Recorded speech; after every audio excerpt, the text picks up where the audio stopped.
It's Conduit News Radio with Paul Harrell.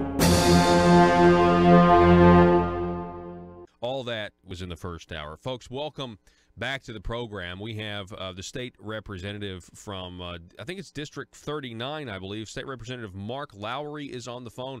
Mark, how are you this morning? I'm fine. How are you this morning? I'm doing good. Is it 38 or 39? 39. 39, just making sure. Now, go ahead and tell our audience once again the geographic boundaries of that district. The geographic boundaries, District 39 mostly takes up Maumelle. There's one little couple of subdivisions that are not in the district, which are represented by Representative Doug House. And then my district also takes in the Marche, Morgan, Oak Grove, and then goes into Amboy just outside Camp Robinson. So okay. It's a very interesting district. I really have enjoyed representing them for 6 years. Well, so Mark, what do you think the stakes of this election are? I mean, I know you do have a Democrat opponent, and we've obviously got a lot of Republican enthusiasm after the last couple of weeks, seeing what the Democrat tactics are nationally. What are your thoughts on the importance of this race? Well, I think the stakes are high. Just even looking at the numbers in the House and the Senate, we need to maintain our supermajority so that the Democrats that are there are not able to be obstructionist in terms of us taking on budget issues and taking on even appropriation bills. Can't be passed unless you have a three-quarters majority. And so we don't need to be in a position where we drop below that and the Democrats can kind of hold us hostage. But I think the more important area specifically to my race is that, we just need to stay the course. I've been a strong representative for this district. I've supported the $150 million in tax cuts. I've supported this area in their desire to someday have its own school district and any number of other issues. I mean, I've been glad to be one who's kind of drawn a target on me because of my support for voter ID. And we need to reward those things. If we don't, then I think it possibly makes legislators timid about taking on the tough issues that they and that they would want to shy away from it. Mm-hmm. So we don't want to send a message, stick your neck out and it's going to get chopped off. Yeah. I think a lot of people are excited and also kind of shocked that we don't have voter ID. I mean, I know we've tried to make a go at this a couple of times, and this is a response to the Supreme Court, saying, hey, look, the voter ID law you passed is unconstitutional. Okay, so we're going to change the Constitution then. And I think most people think that you should have to show an ID in order to vote. Well, absolutely. Paul, in politics, there are very few issues where 70% plus of the voters agree with the position. And this is one of them. There are only 20%. This is Arkansas polling. Gallup polling pretty much tracks about the same. But Arkansas polling shows that only 20% of Arkansans oppose voter ID. And when you break down the Gallup numbers, you find out that even 77% of minorities favor voter ID because they understand how important it is to protect the integrity of the ballot. So this is just this is a no-brainer.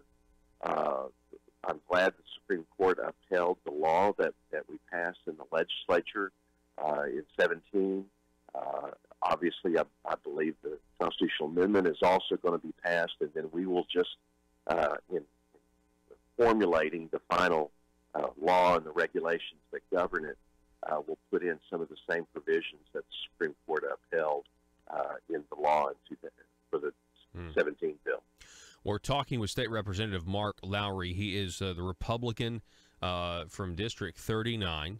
And those of you who are listening on 101.1 The Answer out of Little Rock, this is, this encompasses that district. And, you mentioned, Mark, about needing to maintain a supermajority in the House of Representatives. We had that last time, and then through some procedural maneuvers, we ended up having a whole lot of Democrats on one committee, and that committee ended up being the most, one of the most powerful committees down there, which is the House Committee on Revenue and Taxation. Do you anticipate something like that happening again?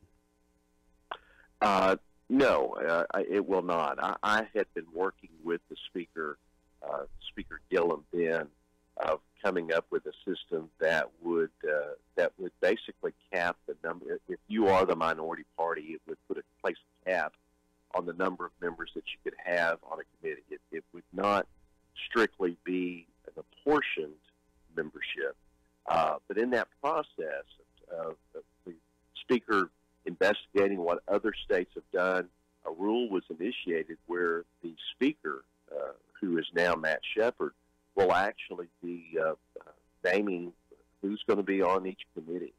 And so I think, I know that Speaker Shepard is going to be fair. He's had meetings with all the members that possibly will be coming back, and I'm sure he'll be meeting with those who get elected in this cycle. I don't anticipate that there would be any concern like that.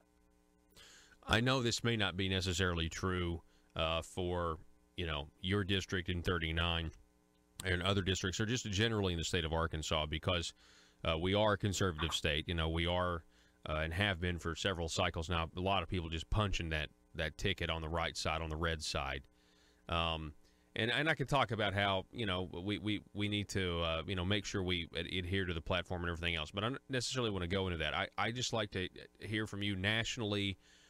It does seem that we're very divided as a country, and I'm just curious, have you ever seen the political rhetoric where it is now on these issues? I've been around politics since the mid-'80s. I first ran for the legislature back in '84 against a longtime incumbent Democrat. Of course, that was back in the days before there really was. By the way, that was the year I was born. I just thought I'd throw that out there. You're welcome. You're welcome, sir. You're welcome. Go ahead. So I've been around a while, and I've never seen it so divisive. I mean, frankly, even in the race that I had in '84 and '86 with the same incumbent, we still had the ability to be able to come together. There were some very pointed exchanges, and I'm proud to say now that all these many years later, Representative Doug Wood, who I ran against then, is now a supporter of mine in my reelection bid this time. He doesn't live in my district, but he has been so kind to be very supportive of my efforts. So, I wish we could go back to those days. Mm-hmm. I don't know what it's going to take. The division, the violence, frankly, it's untenable for us moving forward. And we don't see this.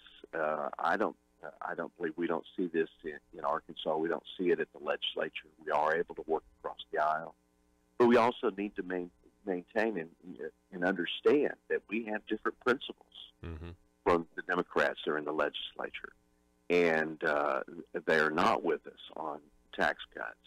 They are not with us on making government accountable and making government leaner. And so we just need to be careful not to overreact trying to get along and then lose our bearings. I completely agree with that.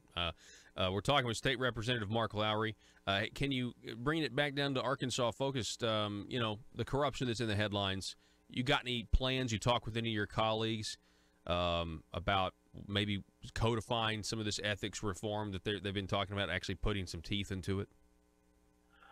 Well, the real critical issue when it comes to the legislature on voting on issues are these unreported conflicts of interest, especially where it applies to legislators who might be a consultant or they may be an attorney, and firms that have political interest are able to just pay a retainer to the attorney's law firm, and it's never reported because on the SFI, the statement of financial interest, the attorney just shows that they got compensation from their law firm, not who their clients are. So I think revealing who those clients are is one step, but that doesn't go far enough. The disclosure, for you to step up and go, okay, well, I just want y'all to know this bill that we're going to be discussing here, I do have this conflict here, but then to proceed to participate in the discussion and to vote is wrong. The legislator should have to recuse. Now, the problem with that, though, is, we do have a citizen legislature. So does that mean that if we have a legislator who is a farmer, that any agricultural issue that comes up, they're going to have to recuse?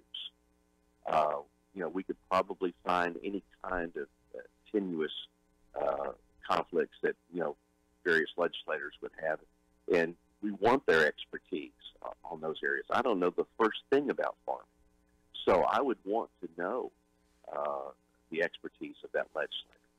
So, this is something it's significant, but we want to make sure that we don't have a knee-jerk reaction and go too far. But I think that there is a resolve right now that we have got to at least have more transparency on these potential conflicts.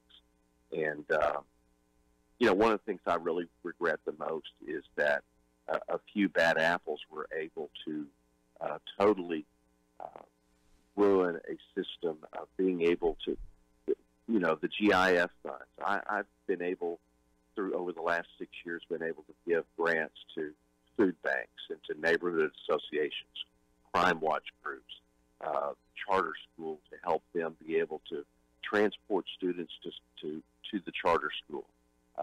City of Maumelle being able to be more transparent in videotaping or videoing their councilmen meetings. There was good that came from GIF, but unfortunately a few bad apples actually ruined that whole process. Yeah, and I think it was just how, I don't know, how bold they were, and that was the other thing, it might have been, and I think it's a lot more than anybody's comfortable with, but yeah, it's not a majority of you guys down there that are stealing from the taxpayers, but it was the way they did it and how bold they were in their schemes. I think that's what's so outrageous. Well, it absolutely is, and it's when I first went into the legislature, I wasn't quite sure how I felt about general improvement fund grants.